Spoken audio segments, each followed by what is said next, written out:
Strateško razvojno-inovacijska partnerstva niso sama sebi namen, ampak so zelo pomemben povezovalni člen gospodarstva, znanstveno-raziskovalne inštitucije, ne nazadnje tudi zbornice, ki je prijavitelj tega strateško razvojno-inovacijskega partnerstva in vseh deležnikov, ki smo se povezali v to partnerstvo. Rojevala se je ideja ne zdaj, ko so se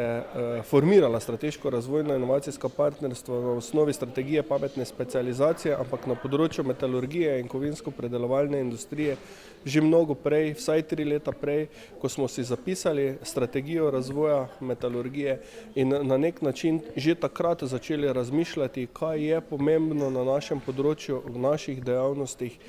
zato da bomo lahko tudi v prihodnje uspešni. In strateško razvojno-inovacijsko partnerstvo je dejansko operacionalizacija vseh teh naših predčasnih aktivnosti. Tisto, kar je potrebno izpostaviti, je to, da ima gospodarstvo zelo pomembno vlogo pri tem partnerstvu in tista področja, ki bodo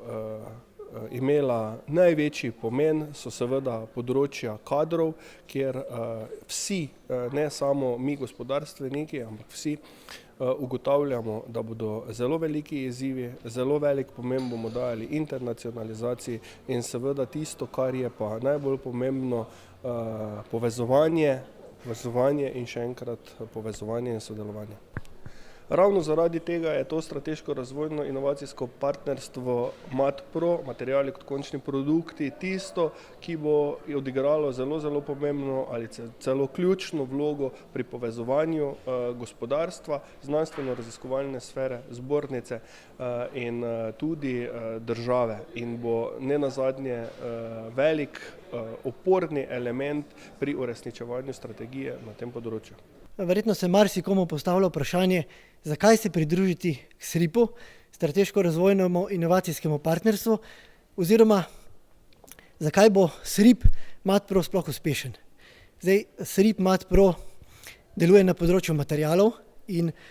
kot tak je njegov cilj združiti vse akterje na tem področju, tako metalurško industrijo, kovinsko-predelovalno, kot tudi kemijsko industrijo in jih nekako z inštitucijami znanja povezati skupaj in v verige vrednosti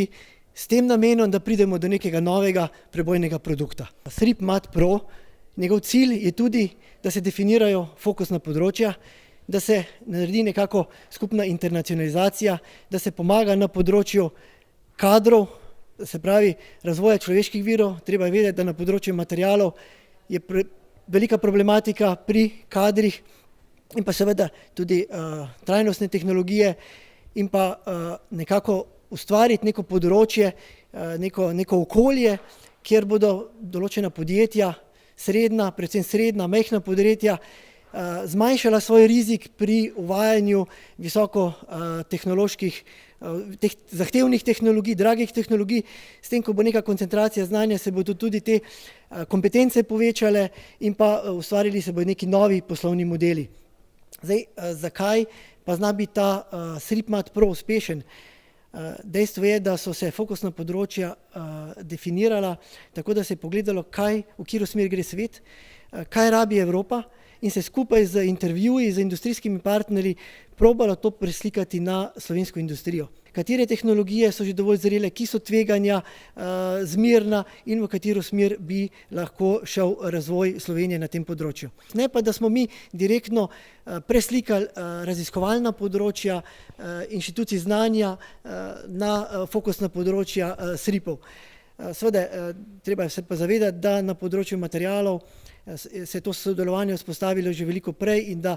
dejansko imajo vsi voljo in cilj se povezati in to mislimo, da bo tudi dalo rezultate SRIP-a MAT-PRO. Zdaj, načeloma je dobra ideja, da se najde neka volja pa interes finančni tudi, da se spodbudijo pa da se na nek način te teme predstavijo javno in pol tudi normalno realizirajo, z neko pomočjo teh sredstev, ki so namenjene za te raziskave, tako da to je,